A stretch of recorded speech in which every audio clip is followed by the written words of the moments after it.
Like the French House, the Café Royal is a pub and restaurant that has a rich literary past. Its list of clientele includes the likes of D.H. Lawrence, Noel Coward, and Virginia Woolf. Oscar Wilde is reported to have had his lunch at the Café Royal at exactly 1 o'clock on most days. This meeting place for Bohemian intellectuals was founded in 1865 by the French gambler Daniel Nicolas Thévenot and was made in the style of a classic Parisian café. In the early 21st century, the real estate was owned by the Crown Estate.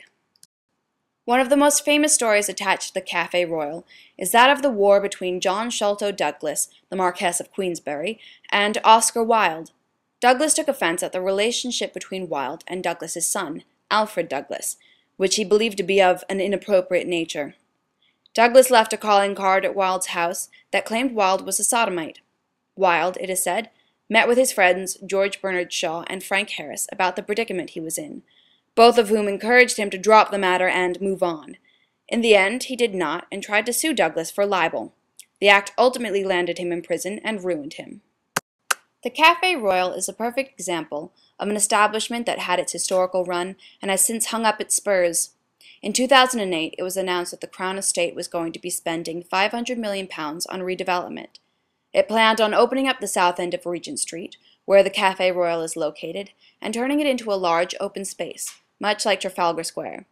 The front of the café will be preserved since it's a Grade 1 listed building, meaning that it is protected architecturally, and only very small changes are permitted to be made to the facade. The inside, however, will be redone and be made into a hotel.